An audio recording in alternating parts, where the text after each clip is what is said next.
Vítajte pri našom dnešnom pohľade na zdroje k téme postpracovnej ekonomie. Je to fascinujúca oblasť, však? Určite áno. A dosť komplexná. Dnes sa pozrieme na jeden kľúčový koncept, ktorý zdroje nazývajú paradoxom ekonomickej agendy. A to celé v kontexte nastupujúcej automatizácie. Presne. Máme tu úryvky z prednášky, ktorá kladie takú tú základnú otázku, čo ak stroje budú robiť prácu lepšie ako my? Ale my stále potrebujeme ľudí, ktorí si tie veci budú kupovať, spotrebiteľov. Áno. A našou úlohou dnes bude tento paradox trochu rozobrať a pozrieť sa, aké riešenia tie zdroje vlastne navrhujú. Poďme na to teda. Základná myšlienka, ktorá už odznela aj skôr, je asi táto. Ak sú stroje lepšie, rýchlejšie, lacnejšie, bezpečnejšie, tak je vlastne logické, že nahradia ľudskú prácu. Je to takmer nevyhnutné. No áno, ale čo to potom znamená pre nás, pre ľudí a pre celú spoločnosť? Tu sa hovorí o tej ekonomickej agende. Teda akože o schopnosti človeka nejako formovať svoj finančný osud. Či už cez prácu, vlastníctvo, alebo aj tú demokratickú účasť. Presne. A tu sme pri jadre toho problému. Ten paradox. Však automatizácia nám síce má priniesť, povedzme, oslobodenie od práce, čo znie super na prvý pohľad. Ale zároveň ohrazuje tú kúpnu silu.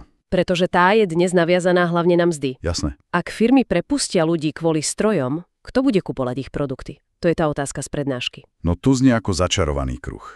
Bez miest jednoducho klesne agregátny dopyt. Teda celková suma, ktorú ľudia chcú a môžu minúť. Áno. A ak ten dopyt klesne príliš, tak sa ekonomika môže dostať do vážnych problémov. Zdroj dokonca hovorí, že už 20-30% nezamestnanosť by bola katastrofa. Úplná katastrofa.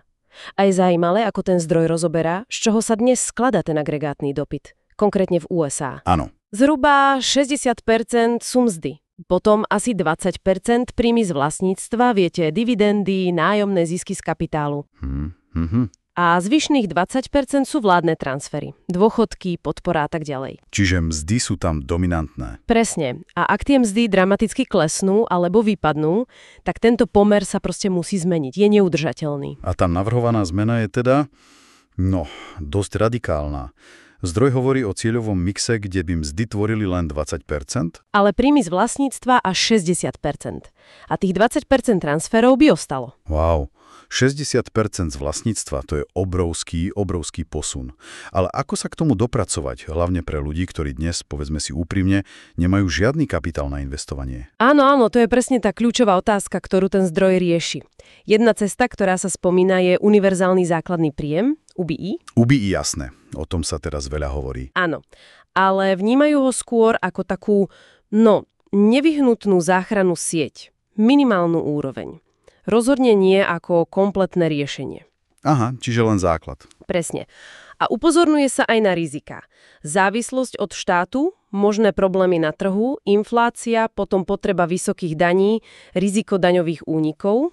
Rozumiem? Zdôrazňuje sa tam, že to UBI by nemalo byť nejako extra vysoké a mohlo by prichádzať z viacerých úrovní. Obec, štát, možno aj federálna vláda.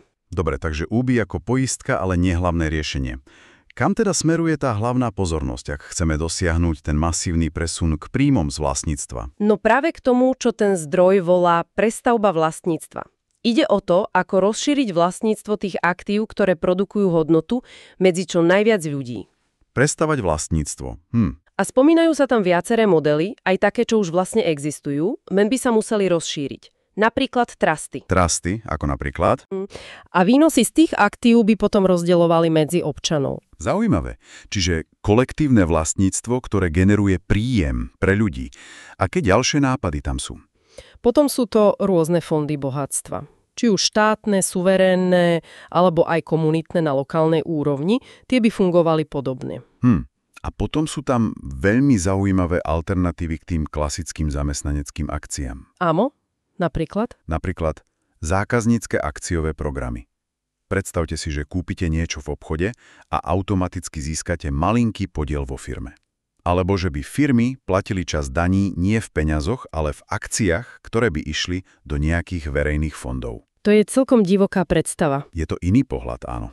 Dokonca sa tam uvažuje o premene vernostných programov na skutočné vlastnícke podiely. A samozrejme družstva. Družstvá klasika. Áno, ale s novým zameraním. Ľudia by spoločne vlastnili a zdieľali príjmy napríklad zo solárnych fariem, dátových centier, proste z infraštruktúry budúcnosti. Mám pocit, že ten zdroj teda výrazne preferuje také trhové riešenia však. S minimálnymi zásahami štátu, postavené na silných vlastníckych právach a dobrovoľnosti. Presne tak. Dôrazí na trhové mechanizmy. A akú úlohu by v tomto celom mali hrať napríklad banky? Alebo miestna samospráva? No, banky sú tam vnímané ako potenciálne kľúčové. Mohli by čiastočne prevziať rolu zamestnávateľa ako toho hlavného ekonomického partnera pre človeka. Fakt? Akože namiesto firmy? V istom smysle. Platformy majú skúsenosti s overovaním identity, to známe KYC. Know your customer, áno?